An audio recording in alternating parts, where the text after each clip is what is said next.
By any measure, the Caribbean crushed it at these Tokyo 2020 Olympics.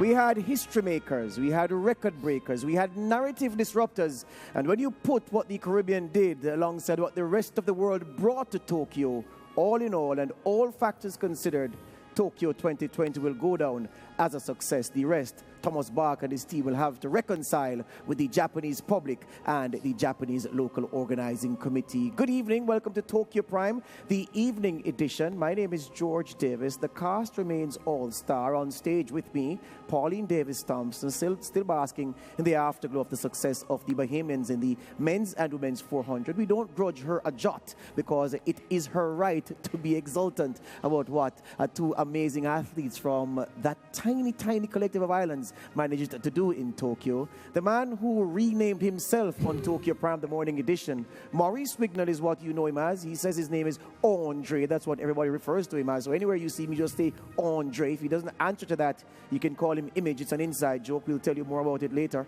or maybe not. Over in Trinidad and Tobago, 1,140 miles away in his perch inside our studios in sweet TNT, Anil Roberts, the man who has won so many admirers over the 3 weeks of these Tokyo Games. And in our IMC commentary booth is Alberta Lee Thompson, who walked with a bouncer to confront me here at Broadcast House. But when I greeted him with a smile, he didn't bother. And Oba just knocked fists with me and said, next time we will settle an old score. So great to have him here. And of course, the woman who gave so much more to the coverage, a dimension that was necessary. A hand played really well, like an experienced gambler at a blackjack table in Las Vegas or Macau. Alex Jordan is joining us live from Tokyo as well as we bring this show home in the way the Jamaican 4x100 meters team brought home that gold. The women did, and disappointed at missing out on that world record. It has been a wonderful few weeks, and you know how I feel about descriptors and adjectives being thrown around by people who have, well, it's not that they have small vocabularies, they limit themselves and they only use a box of tired cliches. I'm using wonderful in the real sense, because if you think of wonderment and what these games are provided over time, then you would agree that what we've seen unfold from the first day of competition up to now has really been wondrous at times. Think Karsten Warholm in that 400 meters hurdles final, and you will get the gravity, the gravamen of what I'm saying, not to mention what Elaine Thompson did with that sprint double, Shawnee Miller-Weebo, Stephen Gardner, so many more, Fraser Price, Shericka Jackson, the sprint relay team for the Jamaican women, and so many others. It has been wonderful, and the Caribbean has brought the color and made it a fantastic occasion, Tokyo 2020. It's going to be a reflective program this evening. I want to start by saying, Pauline, the experience has been good for you as a fan, reliving what you experienced as an elite athlete. Tokyo 2020, you'll miss it, won't you? Most definitely. It has been a very exciting Olympic Games, especially as you mentioned earlier, for our region, the Caribbean region, and of course for my country, the Bahamas. I am just so ecstatic, George, of the performances collectively as a region. What we've been able to do what we've been able to do in Tokyo has just been simple, amazing. And in the Bahamas, we say Bahamazing. It has been simply Bahamazing. Maurice, Andre, beg your pardon. I'm sure you'll miss it too. I don't think I'm going to miss it. I enjoyed it. Yes. I enjoyed it immensely. It was nice having to actually watch it this time and be able to provide some type of analysis. I enjoyed that too. I really enjoyed the performance of all the Caribbean athletes. They tried very hard, and I can feel it for them. So it gives me another perspective. But I know this is just one step to where they need to go because they have a career in this. So I'm going to enjoy it a little bit more before we're finished and then wish them the best. Yeah. That's all I'm going to do. Oba, there'll be time to talk to you directly about your experience as a commentator and you know how this has, well, not even how it compares, the contrast between what you're doing now and what you used to do as an elite athlete. But overall, my friend, these games have been great in the true sense, and especially for those athletes who didn't get on the medal podium but did their personal best and who wore their national colors with pride. It is more than noteworthy, these Tokyo 2020 games. Yes, indeed. and one of them that really comes to mind quickly is our own 400-meter runner, Sade Williams, who showed such promise as a junior, and then not making the Olympic final and running 50.11. It was a tremendous games in many respects. And I think there's going to be a lot of ups and downs in terms of emotions for the athletes and people who are in their support group. But still, overall, it came off successful, and we were treated to a real show. Anil Roberts, we were here from early. We were here before the glamour boys and girls came for the track and field. We put in the hard yards from the swimming competition every night talking about it. I just want to comment from you about the overall games from start to this point. Well, I don't know about Andre, you know, but I get in at a bank already because Olympics, the passion, the love, the performance, the mental strength, the toughness, the genetic brilliance, the competition, the battle, the patriotism. I can't believe it done tomorrow. But the only good news is that I don't have to wait 4 years. I have to wait 3 years. It come like a carnival. We are no carnival for this pandemic here. And we get carnival to banker every Ash Wednesday. When you're a coach, you have to realize, George, when I was born, I was in the belly of a lawyer. I was put inside there by a lawyer. The two other fellas who share that room with me is lawyers. My son is a lawyer. All we knew was law. But when I was doing my first year of law, I was coaching, and I would be late for lectures, and the lecturer is now the President, Her Excellency of the Republic of Trinidad and Tobago. Our lectures would start at 5 p.m., and I would still be down in Diamond Vale by the pool, coaching children, getting them faster. And then I realized the love and passion for sport. This Olympics has been fantastic. Kudos to Tokyo, the discipline, the organization, the ability to pull off the pandemic games. It has been tremendous. Congratulations to SportsMax, Caribbean, Tokyo Prime. George, you did a great job. Horse, no horse, talking, shouting, your Jamaica bow tie and all look good, George. Thank you very much, my friend. Thank you very much. Alex Jordan, I want to put it to you this way for your initial comments, Alex.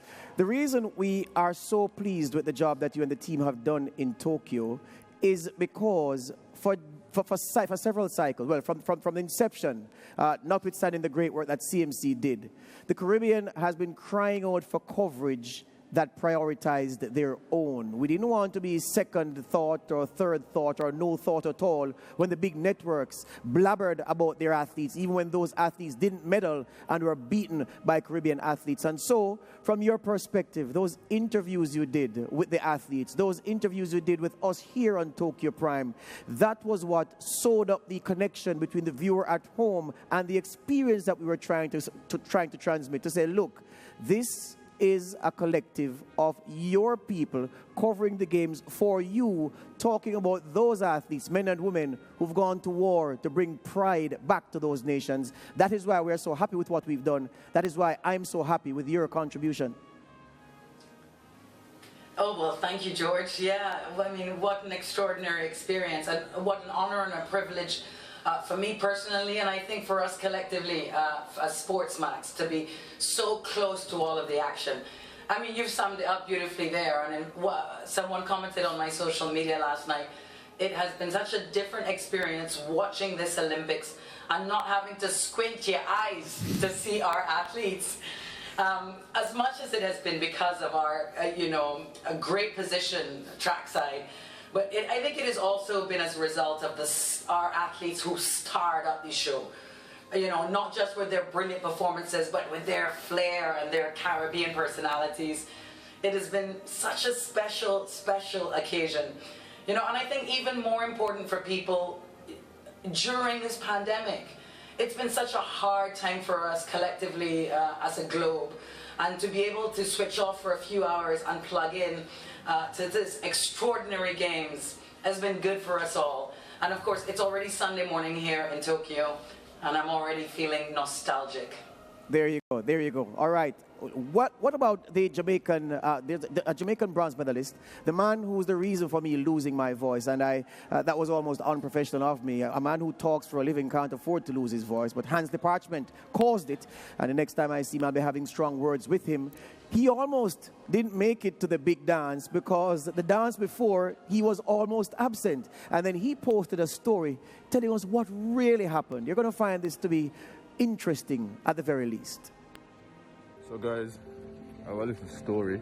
For the semifinals, I accidentally went on the wrong bus to the wrong venue. Not even sure, well, I had music in my ears and I wasn't hearing anything the people loading the bus were saying, but I saw the sign at the top at that bus stand saying athletics track. So I just went on, not even thinking about it, and I was in my phone listening to music. By the time I looked up, I realized, no, this bus is going the wrong way. I'm not familiar with any of these surroundings. Anyways, I reached the venue, and it's one of them aquatic place where some kind of rowing or something like that. Wasn't sure. But anyways, they were telling me that I have to come back to the village and then take another bus back to the stadium. And if I had done that, I wouldn't get there in time to even warm up. I had to find another way. I was trying to get one of the cars, the branded cars for the games to take me. But these people are very strict and adhering to the rules. And, I would have to book the car from beforehand to be able to get it to leave.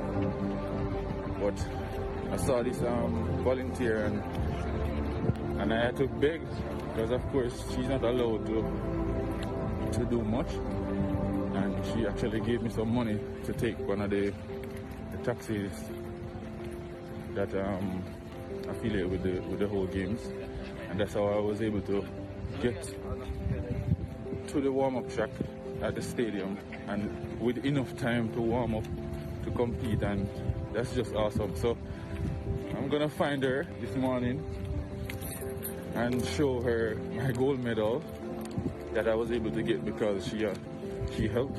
So I think that's a nice gesture. I'm on the bus now to the Sea Forest Waterway, where I will find the Good Samaritan that helped me day before yesterday, to get to the stadium for my semi-finals. So I made it back to the waterway and I already found her. Arigato. I'm gonna talk to her. I'm sure she doesn't realize that I'm here and I'm standing right next to her. Sienna, you remember me? Oh, you can. Hi. You can really? Yes, I am back to repay you and show you something. You were instrumental in me getting to the final that day. Really? Really? Yes, I won. That's just because you helped me Thank you. to get to the stadium. Yes, so I took a shirt for you as well. Thank you, thank you, thank you. I hope it fits. Really for Extra me? small, yes. Thank you. And I took back your money. Oh, thank you. Sorry. Wow.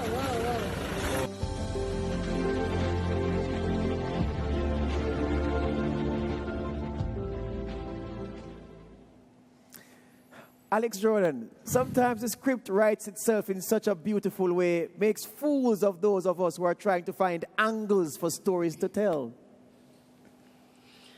Oh my gosh, George, you know I believe in the abilities and the potential of the human spirit. And if ever there's a story that exemplifies that.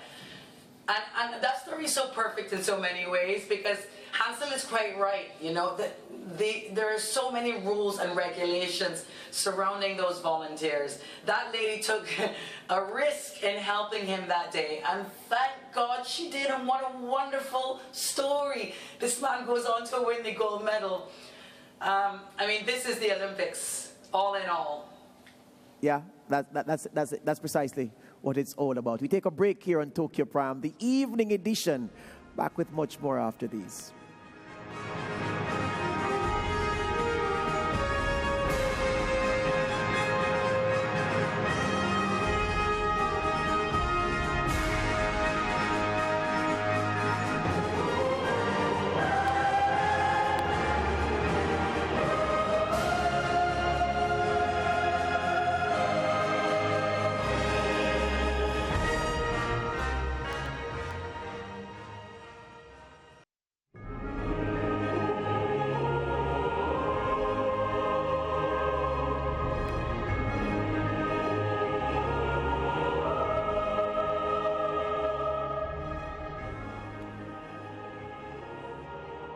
The Caribbean's athletes were primed for big performances at the Tokyo 2020 Olympics, and they delivered in style, in full color, and with a flair that only the Caribbean can provide.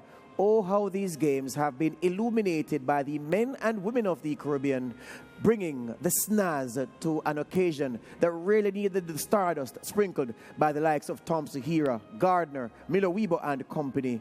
The games really benefited from the Caribbean coming out in full force. Back with us on the Tokyo Prime Evening Edition. My name is George Davis, working with Anil Roberts, working with Andre Wignall, working with Pauline Davis Thompson, and Alberta Lee Thompson as well. Just before I go to matters concerning Oba specifically, Pauline, has this ever happened to you at the Olympics or World Championships? What happened to as department? No, that has never happened to me at the Olympic or the World Championship, but it happened to me as an athlete during my prime. Ah, boy, I just watching that story, I want to cry. So,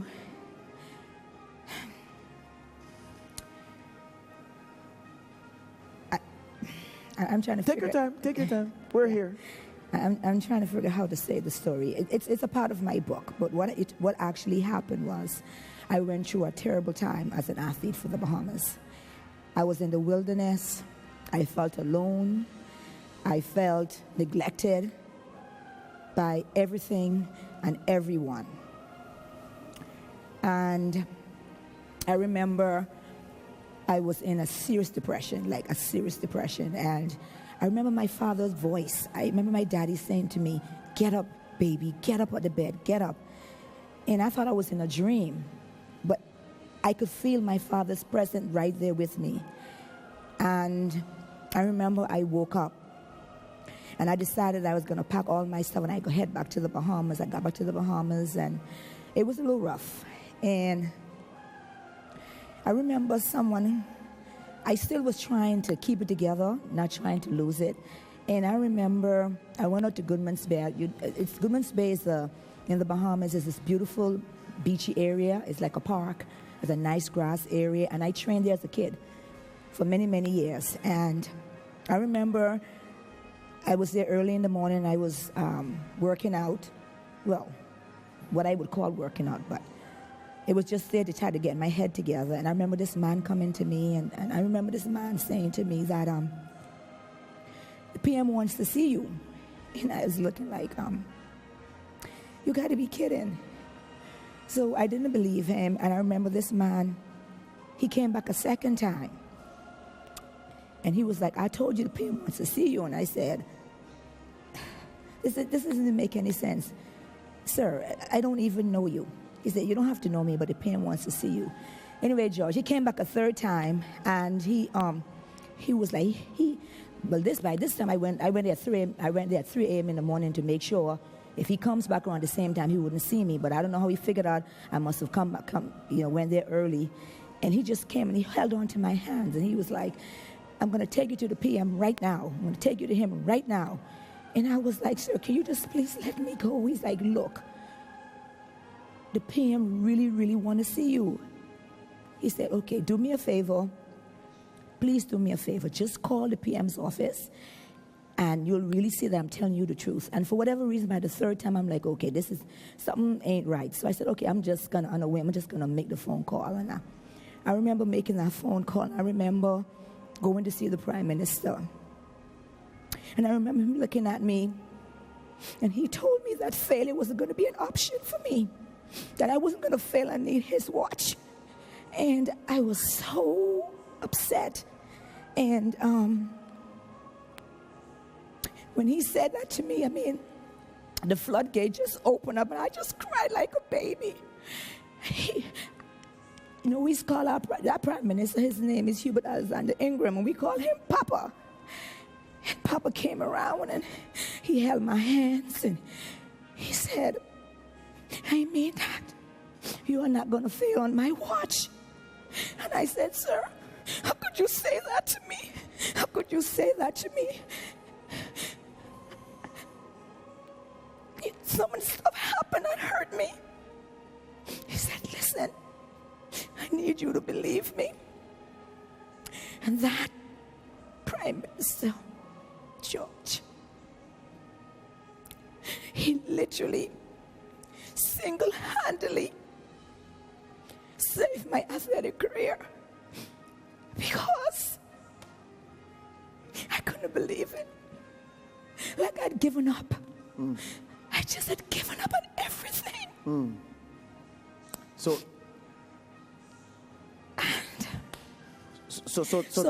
when 10 years, so I gone on to the Olympics.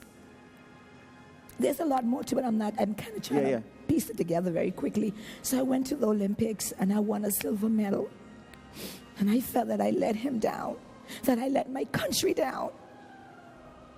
And 10 years later, George, when I got that medal at Government House, I felt the need to give that medal to the Bahamas, to the people of the Bahamas, and to say thank you to that Prime Minister who literally, I felt, saved my life. And the people of the Bahamas who have been loving me and being there for me. Because it wasn't my federation. It wasn't the Olympic Committee. It was the regular Bahamian people who walked the streets. And I felt compelled.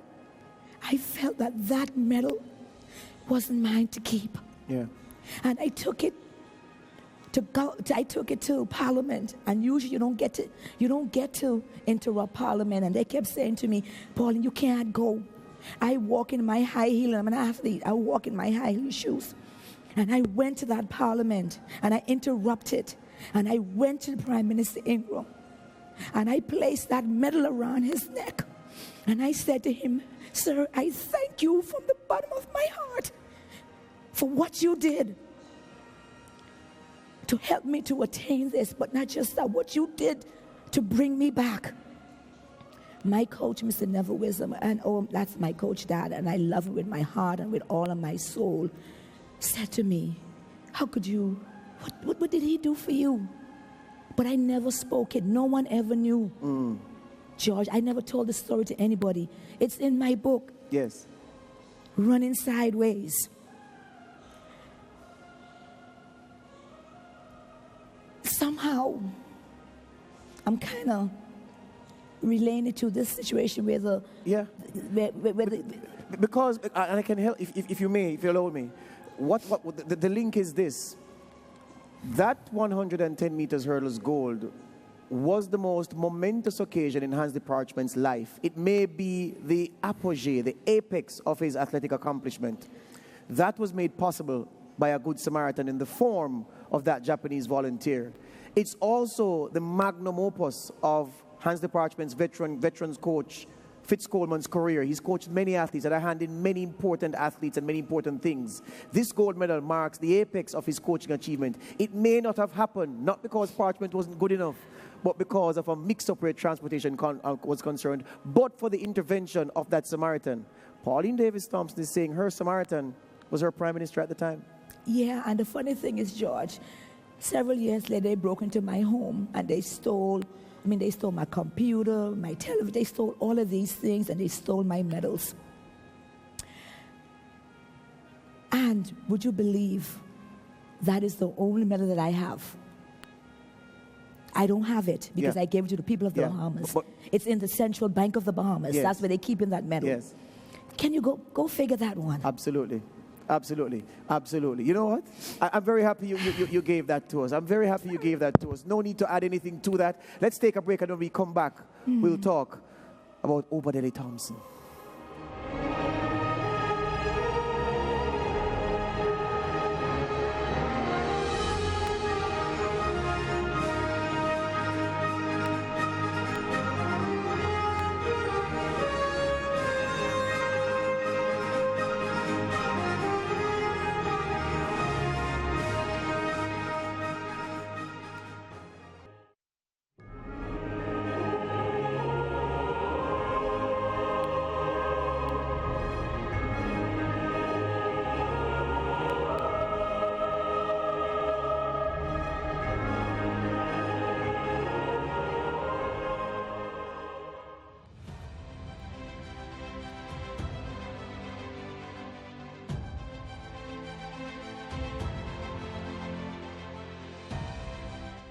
Alberta Lee Thompson is independent Barbados' only Olympic medalist.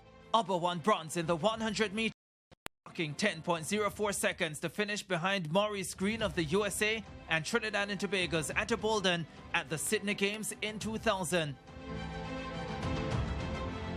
Crazy thing about when I started training for that year was that I acquired some type of immune problem, which prevented me from getting into training seriously until about April or May of 2000.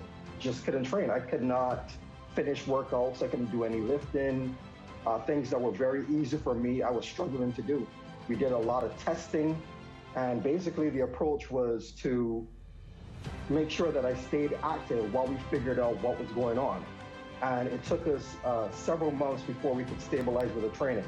And then, fortunately, with the second half of the European season, I was able to get into gear and to run some good races. And about 6 weeks before the Olympic Games, I developed an entrapped nerve in my right toe, and I had to come off the circuit after I ran in Monaco behind Maurice Green. I came second, and I didn't run again until 10 days before the Olympic Games in Japan.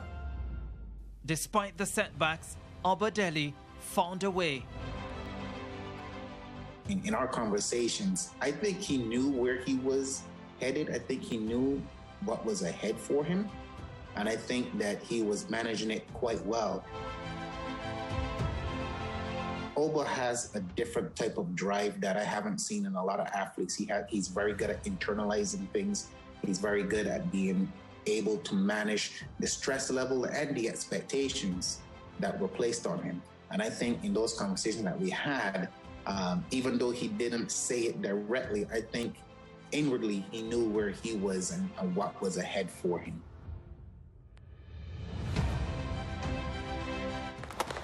Away, Green, good start. Bolden got a terrific start out wide. Green accelerates. Behind him, Chambers, and then Thompson. Green and Bolden, it's not going to be much in it. Green's got him now and moves away and runs 9.88. Confirms his greatness like Marion Jones with a brilliant win. 9.87 Green and 9.99 for Bolden. Thompson third in 10.04.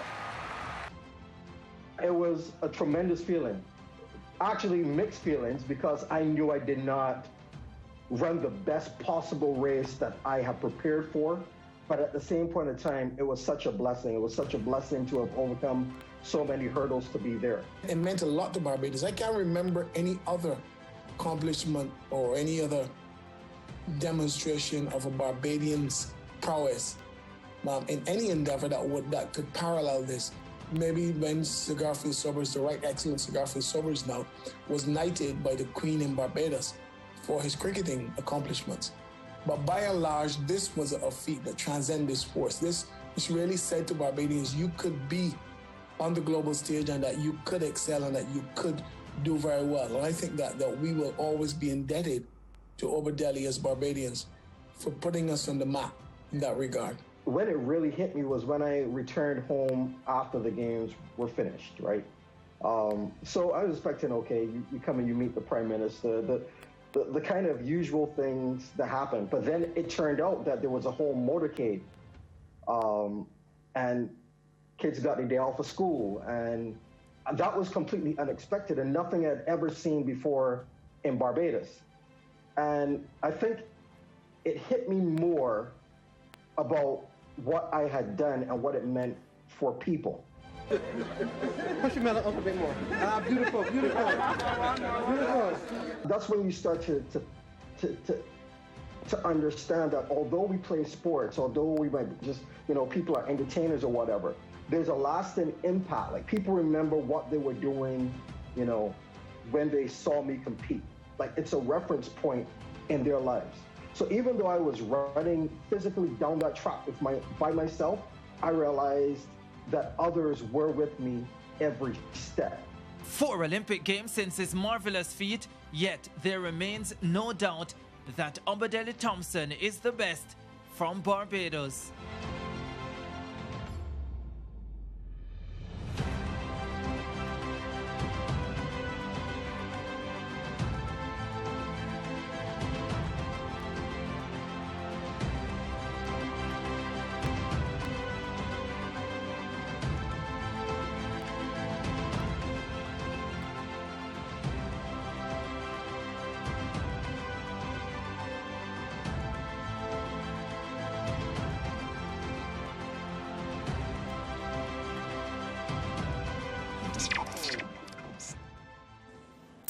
Absolutely fantastic. Alberta Lee Thompson, a career worthy of the kind of reflection it got in that piece just now. Kudos to those who put that together. So, Oba, that's a large part of who and what you are, that career, and of course the love that your country showed you upon you returning from that historic bronze medal.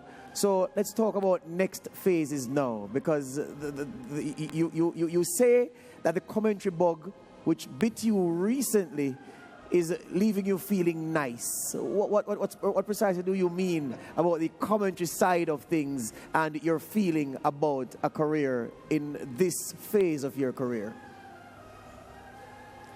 Well, before I jump into that, I want to thank Pauline for sharing her story. And I think one of the things that is so important, which even Alex Jordan, who I've known from secondary school, brought up, is the importance of us telling our own stories. I grew up listening to the Canadians and the Americans talk about their athletes and even them describe our athletes. And so I think us having the ability to tell our own stories, give our own perspective from the Caribbean and the English-speaking Caribbean in particular is very important. And growing up, my first Olympics that I watched was 1984, and I was intrigued by it.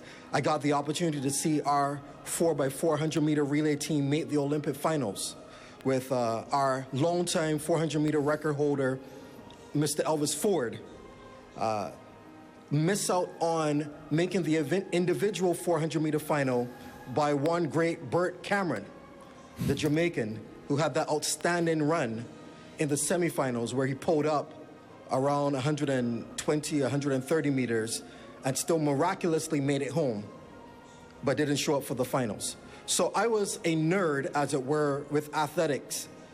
And I grew up in a household where my father, he was an athlete, but he didn't have the same opportunities that I did.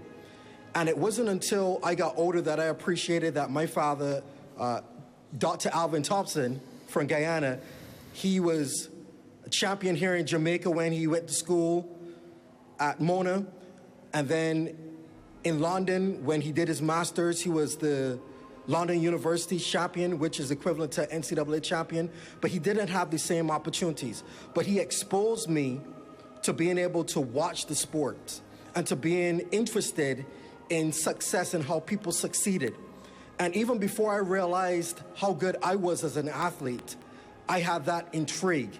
And so for me, even with this time being here, it was important for me to do a couple things. One is to give an athlete's perspective or a former athlete's perspective on what could be going on behind the scenes. And then number two, for those who are really curious about little tidbits, I used to take those nuggets in the pre-internet days, and they meant a lot to me. So I love the history of the sport. Through athletics, it has given me a chance to travel the world. It's given me a chance to get an education in the United States, and even now to be a voice for some larger things to persons in Barbados and the Caribbean and the world. Yeah. I mean, what to say, but to say it is evident that your commentary has been influenced by the athlete's eye in a way that some former athletes struggle to bring across when they are now in the booth and commenting on what the now competitors are doing. And we certainly hope that a sense becomes more acute for you and your articulation becomes even more fluent than it already is. Alex Jordan, I have to ask you, the story laid by Pauline Davis Thompson and the fact of a Samaritan, or for someone coming to you in an hour of need and helping you to achieve something significant. It is at the heart of what being a human being is all about, I'm suggesting to you. Yeah, a really powerful story. Thank you so much to Pauline for sharing it with us. And I think we can see it in all of our individual lives, you know. Just even sometimes relying on that kindness of strangers. And you know, George, that I believe in that. But if you will indulge me to say a word about Alberta Lee Thompson as a Barbadian, because he is so significant in our collective memory as a people and in my personal memory in sports and in national pride. Now, Oba will have to correct me if I'm wrong, but I believe the name Obadele means coming home in glory. And what he did and when he did it was so significant to the Barbadian people. I mean, who can forget those shorts flying in the wind? That bronze medal, I don't know, it's something that Jamaicans and Bahamians might not be able to understand. That bronze medal felt then and feels now like a gold medal. And just a quick story, when I walked out my first day to trackside, feeling very intimidated by all these big networks, and there I was, you know, my first time in this position. The guy who was covering Australia, the Channel 7 News, stopped me and said, "I'm sorry, are you from Barbados?" He went to school with Alberta Lee Thompson, and the man held me down for 20 minutes to tell me that he was there that day that Oba ran 9.69. And he said he's never seen a more gifted mover, a more natural sprinter. And tears again, you know, came to my eyes again, such pride. And the last thing I'll say is that there has been a little element of regret for me that I have not been in the Caribbean to be able to see Oba on TV. Because we don't see enough of him and we don't hear enough of his voice, and I'm delighted that SportsMax has convinced him to get on board in this coverage. Thank you very much, Alex. Thank you very much for that. Let's take a break and come back with much more on Tokyo Prime, the evening edition.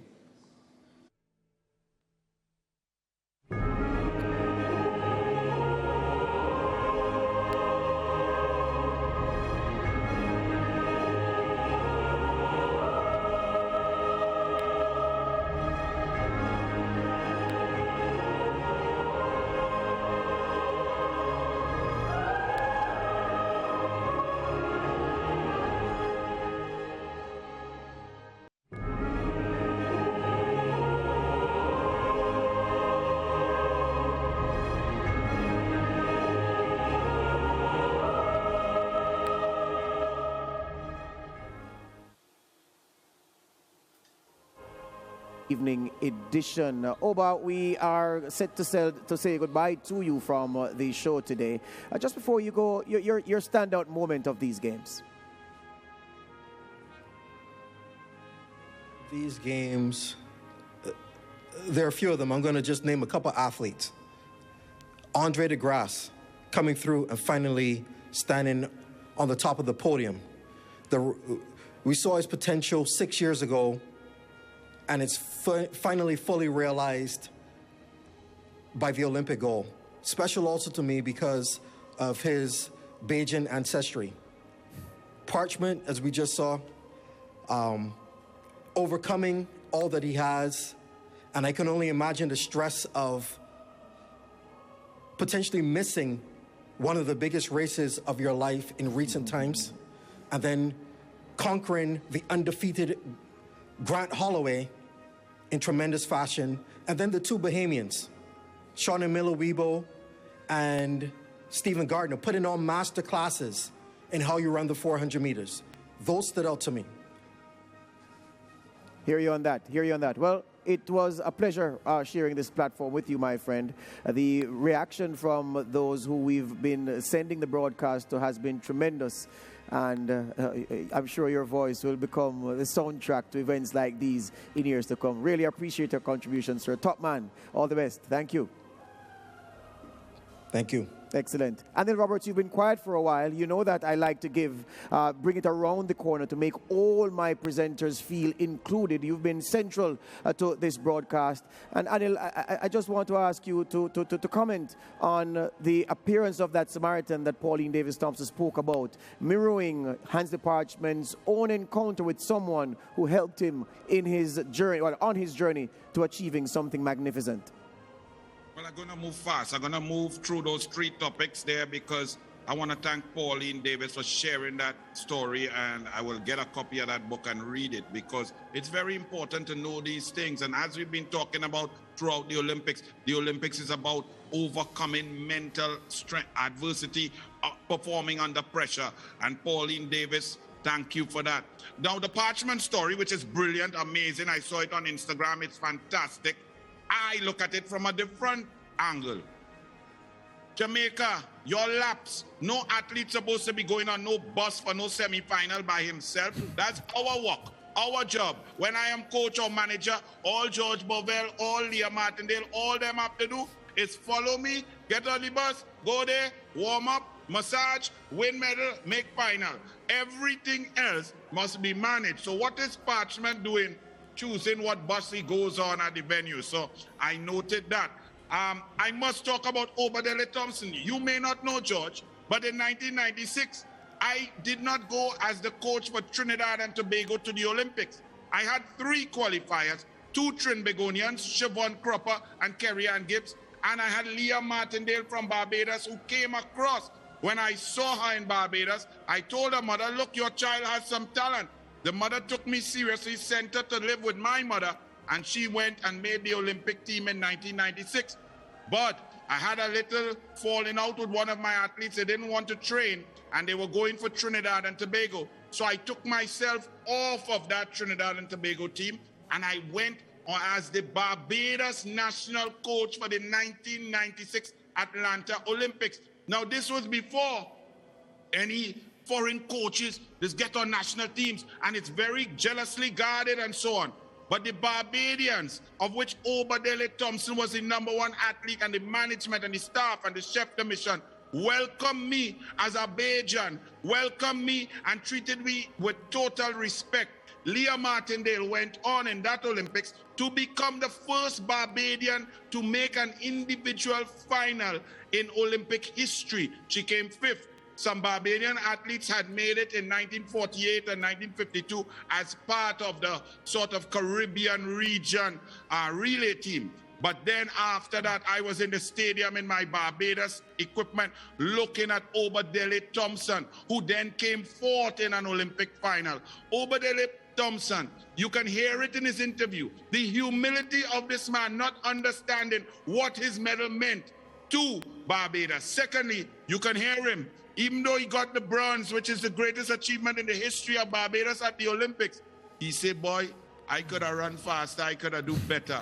That is the aspect of a true champion and greatness of Alberta Lee Thompson. Enough respect. Barbados will love Alberta Lee Thompson till he gone, till the children gone, grandchildren, for generations to come. It was brilliant. He's an amazing athlete. It was amazing to converse with him. And you know we like a little discussion sometimes. Yeah. Don't leave it there, Anil. Talk to me about your top performers, your 2 or 3 of these games.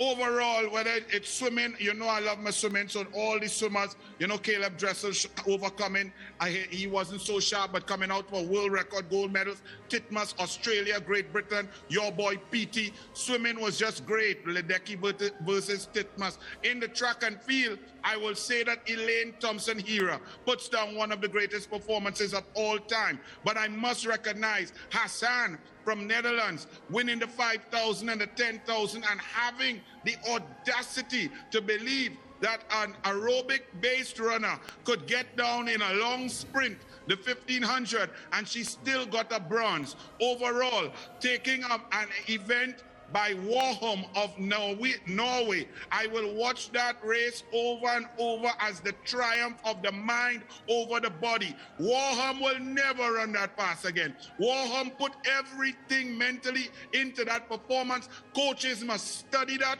and understand that you must train the mind as you train the body. Trinidad and Tobago, overall, I congratulate our athletes. They put their heart and soul for the red, white, and black. They put it all out. We ain't done yet.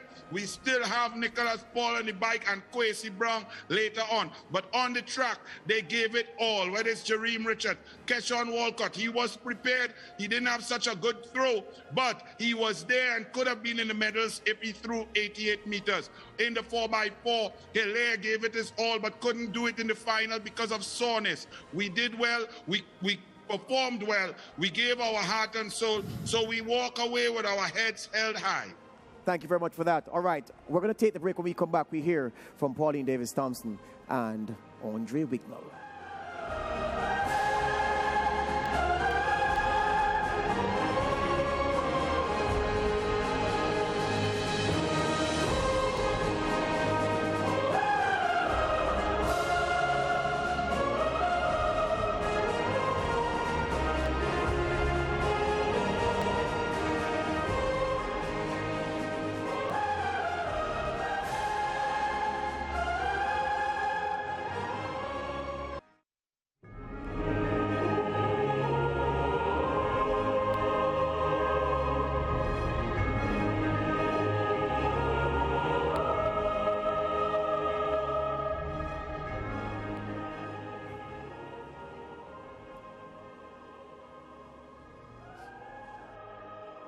So the Caribbean did well on its medal hunt at the Tokyo Games. We have the medal tables for you, and of course tomorrow when the closing ceremony is upon us, we'll be able to talk about those athletes who caught our eyes and those who didn't medal, who of course we believe delivered noteworthy performances at these games. Andre Regan, if I may come to you early for that discussion, which we're going to have in some way on Sunday morning. The fact is that I'm sure there must have been 2 or 3 outstanding performances. You know what? Just tell me one, because there'll be time to talk about it in detail. But that one performer who you believe really stood out at these games as we look at the Caribbean's medal tally at the Olympics. It's hard to tell you one, so I'll give you one female, one male. Very well. I would say Karen Mcmaster from the BVI and Candice McLeod from Jamaica.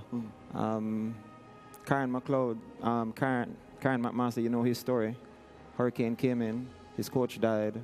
A lot of trauma, a lot of things to get over. He got over that with some work and then was able to run a personal best and come forth in the biggest race ever. Candice McLeod has been having the season of her life. First time representing Jamaica. She didn't represent Jamaica as a junior or anything like that. So I think her achievement in making the final and also that ankle leg, a very mature ankle leg on the 4x4, was what brought it home for me. So that would be the top persons who did not receive a medal. Yep. Those are persons. Yeah. Pauline, you're top performer for the games. All right, give me a man and a woman and I know who they are. Go ahead. Definitely it has to be Shawnee Miller-Yibo and Stephen Gardner. Yes. I have a but though. I also have another athlete who I truly admire, Karani James. Yeah. As I said before, we both went to University of Alabama. I know him personally. He is a gentleman. He's going to make some woman an amazing husband. And what impressed me about Karani, I don't know if you saw where Stephen Gardner was sitting down, didn't even have enough strength to pick up the Bahamian flag. And Karani went, picked up the Bahamian flag, and wrapped it around Stephen Gardner. One of the moments of the games. Yes, that was just so awesome. Like, you could see that he has a special gift. Yes. For loving people and caring about people. Who would have thought to do that?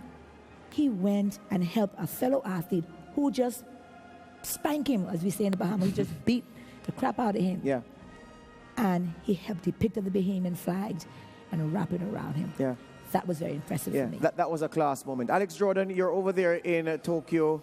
From your privileged vantage point, you know, the 2 athletes, more than every other athlete who caught your eye for these games. George, really quickly, I have to agree with Karen Mcmaster doing something extraordinary. Agree with Pauline about Karani James and the level of humility and character in the man. To go from gold to silver and bronze and be as equally happy or more happy for that. But I want to say something on the athletes who did not achieve. I see Julian Fort post this morning, am I so unworthy and undeserving that even after all my training, I can't get there? Think of Stephanie Ann McPherson.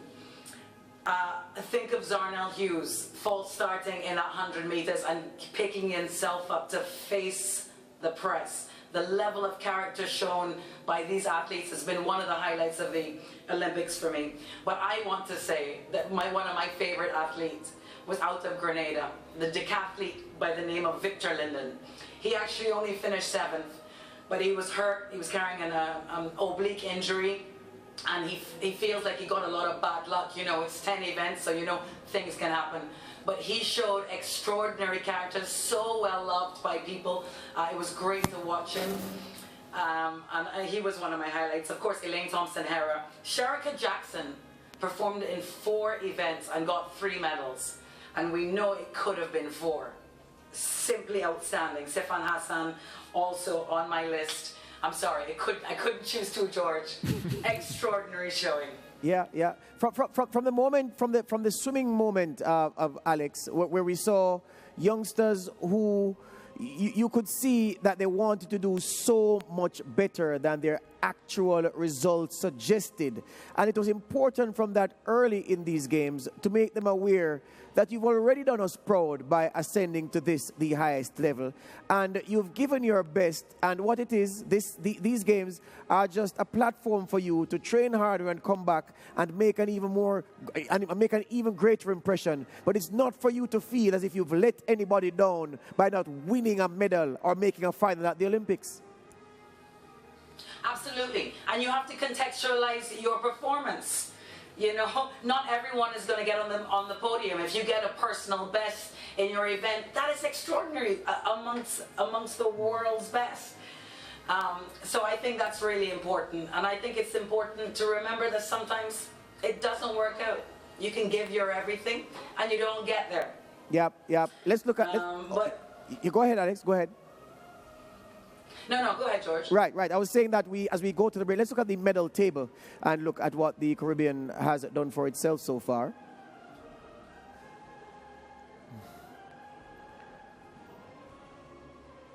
So the U.S. at the head of affairs, the Italians there, Poland, Jamaica. We're talking about track and field. Jamaica with the 9 medals, 4th in track and field. Then we see Grenada, 35th. The Bahamas, of course, number 12 with those 2 gold medals. Solid achievements. Grenada winning that 1 bronze medal. Kirani James's heroic run in the 400 meters. And the overall medal table will show the squads with the huge contingent of athletes. Grenada finished 85th on the overall table. Bermuda with that 1 gold, 63rd. Bahamas 41, Jamaica 20. And yeah, that's what it is now. TNT still having a chance to get on the medal table. Anil Roberts, I'm sure, will hasten to tell us. But this is where things stand at this moment in time. We'll be talking about the cycling event later on in the show. But we take a break here on Tokyo Prime, the evening edition. Much more after these.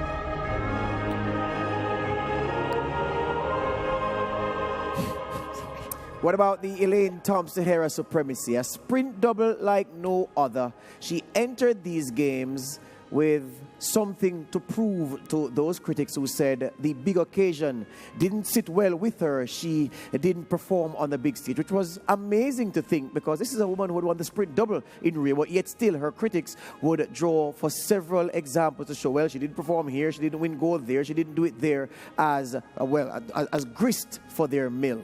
So she came into these games motivated. She delivered in the 100 meters in spectacular fashion, leading home a 1-2-3. The Jamaicans doing what they had done before when they went 1-2-2 in the short sprint. And then for good measure, if you thought, all right, she's good in the 100, let's see what happens in the 200, she went and she blitzed the field in a manner that cements her status as among the very greatest female sprinters we've ever seen. And she is fully now in the GOAT argument.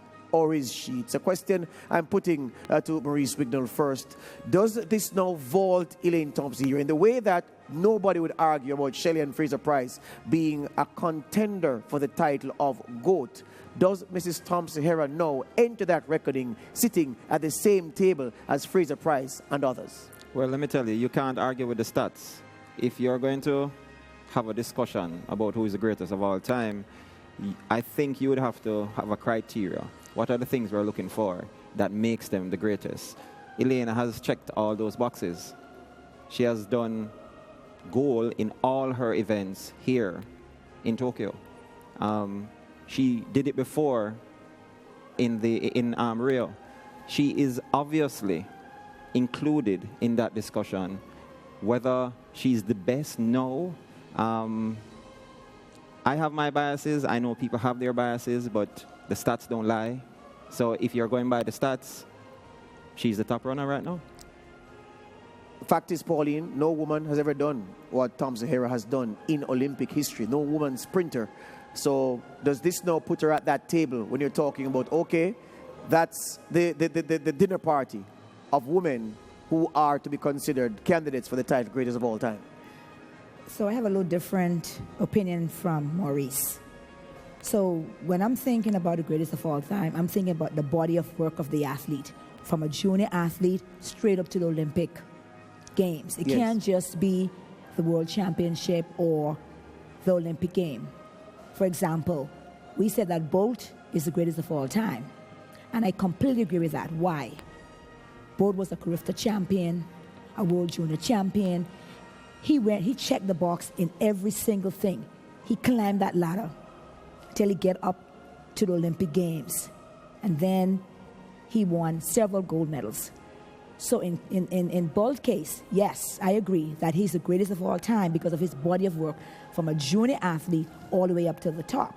Now, when you talk about Elaine and Pocket Rocket, I'm not sure if I would...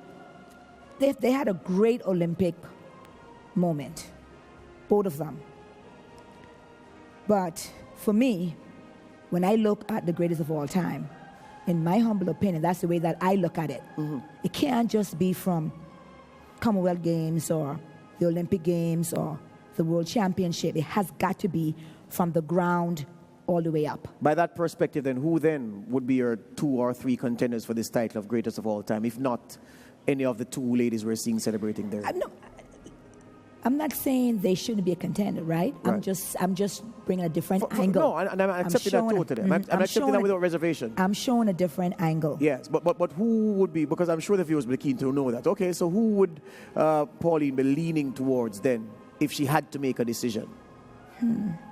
Wow, well, there are several athletes that kind of fit into that category. That, yes. They don't have Olympic gold medal, like individual Olympic gold medal.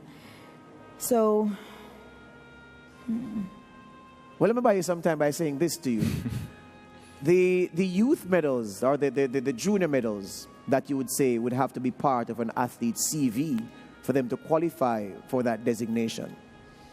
Some people say to you, well, when an athlete's career is done as a senior, no senior athlete looks back and says, my career is not what it ought to have been because I didn't win Carifta or I didn't win at World Juniors. They'll say I didn't win Olympics. I didn't win the World Championship. And even so, in the hierarchy of medals in athletics, the Olympics, without question, is at the top of the mountain. The World Championship is somewhere below. So the Elaine Thompson-Herah and Fraser Price supporters will tell you these women have won the medals that some others who are outstanding juniors are still chasing and will never chase and catch because their time has passed. They have done, and Thompson-Herah didn't win the sprint double at one Olympics. She repeated it. Many great sprinters, men and women, have pursued that and never even come close. She didn't come close. She nailed it twice. She's perfect in the 100 and 200 meters across 2 Olympic Games. So when you consider that, I'm suggesting to you that there's a very strong argument that your qualifier for the title of GOAT or your matrix of qualifiers pales in significance when compared to the numbers that support Thompson-Herah and Fraser Price's claims. And I stick to my guns, right? Yeah, okay. I'm sticking to my guns. The reason I'm saying that, and I go back to Usain Bolt. Usain Bolt is truly the greatest of all time, of anyone. Yes. As far as I'm concerned. I watch him with my own 2 eyes at the Carifta Games. I watch him at the World Juniors. I mean, I watch Usain literally climb that ladder to get up there. And he showed all his greatness from a very, very young age. And I guess for me, I have my greatest of all time is Usain Bolt. Yes. That's how I personally feel because of his body of work from he was a junior athlete all the way to the top. I'm not taking anything away from Elaine or Pocket Rocket, but I look at things in a broader way. Yeah. I look at the fact that someone like a Usain Bolt was able to start from a junior. But I'll say this to you though, Pauline. Bolt's greatness and Bolt's undisputed position is not due to what he did as a junior.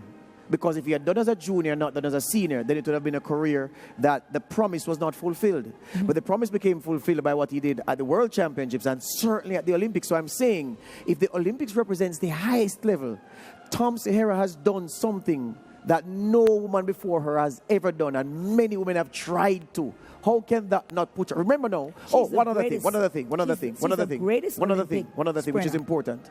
I'm not asking you if she's the greatest. I'm asking you if she deserves to sit at the table with those who can be considered contenders for this title. Are you saying yes? I'm saying yes. All right. Thank you very much. Thank you very much. I took a long time to get that from you. I'm also saying that in my humble opinion. You're saying? I'm also saying, in my humble opinion, the greatest athlete of all time is Mr. Usain. Nobody's disagreeing with you on that.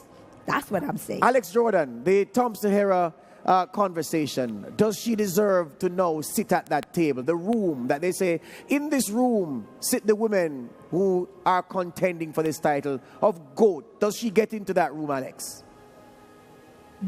Without a doubt. And let me just apologize if I've been yelling. Apparently, my team's been telling me I'm very loud. We're inside today.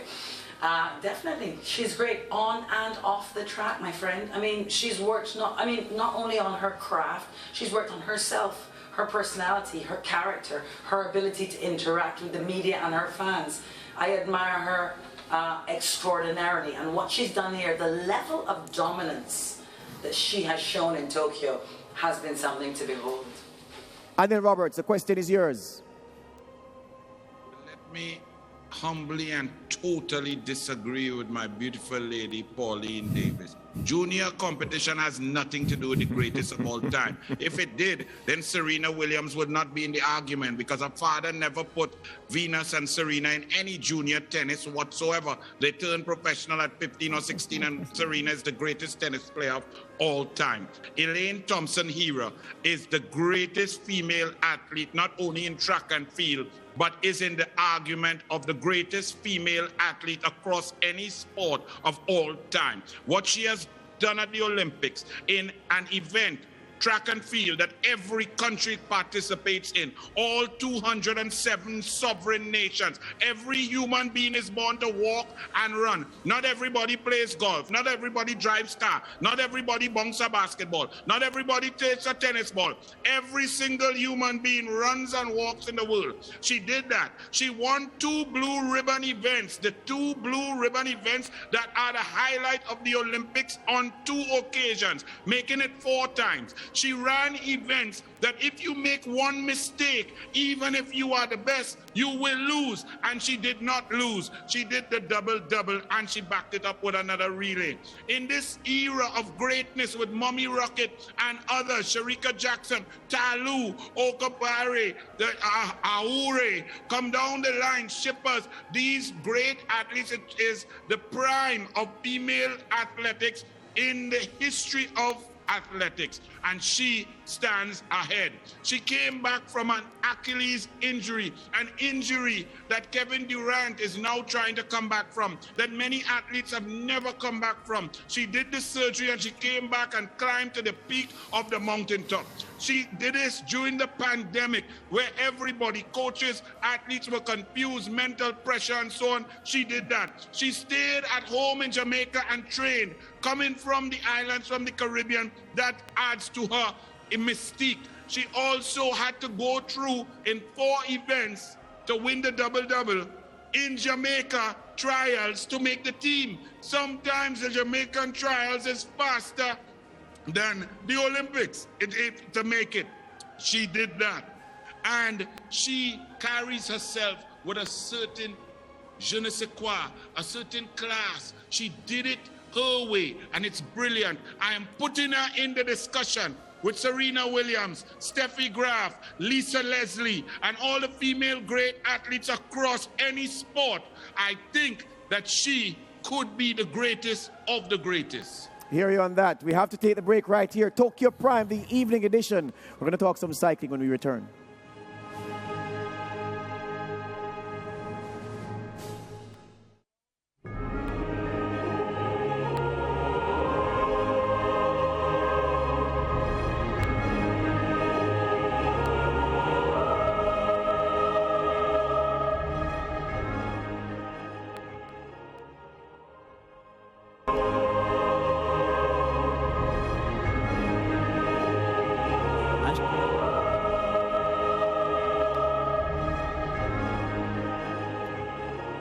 Welcome back to Tokyo Prime, the evening edition. All right, so Anil, we are talking now about your guys, Nicholas Paul and Kwesi Brown, in that Keirin cycling event. What do you make rather of their progress up to this point? Well, I want tomorrow morning when you put up those tables of Caribbean medalists and world medalists and Olympic medalists and international medalists, that Trinidad and Tobago has a medal on that table. This Nicholas Paul, I mean, I kind of vexed because, as you know, in 2004, I protested in the Olympics and became the first coach to get an athlete reinstated and get a disqualification nullified. And I believe that if we argued more vociferously, sometimes you have to make your voice heard as a small Caribbean island. When we went to 2004 Olympics, before I went to warm up George Bovell, before the final of the 200 IM, I told Sharpie, our massage therapist, sit down on this table here, because when George is finished warming up, I need him after he cools down to get a massage. I need this table. All these big teams always come and take all the tables. I say Sharpie, and Sharpie was a big man. Sharpie was like 6'4", 320 pounds. I say sit and don't move. When I finished warming up George Bovell, I looking for Sharpie. He nowhere near any massage table. All I see is España, Spain, all over the table. When I look, Sharpie sitting down in a corner. I say, Sharpie, what I tell you? I rush into the table, throw all the bags off. I tell the whole Spanish team, listen, the whole of Spain has no finalists. Trinidad and Tobago, we have final Olympiada. And all of them thought I was a madman, so they back off. Sharpie went. George got his massage and won his medal. So I believe that we needed to protest because Nicholas Paul in that match sprint blew out Dmitriev, and I thought the rules were applied unfairly, and it was terrible, but the noise wasn't made. So he has one last chance in something called the Keirin. People who don't know cycling, it's okay. It's just a pure sprint. So you're going to get 6 cyclists to go behind a motorbike. Motorbike is going to go, they're going 6 laps, but the race is really only the last lap. The track is 250 meters. So the first 4 laps or so is just the motorcycle carrying them up, getting their heart rates up, building speed, and they're going.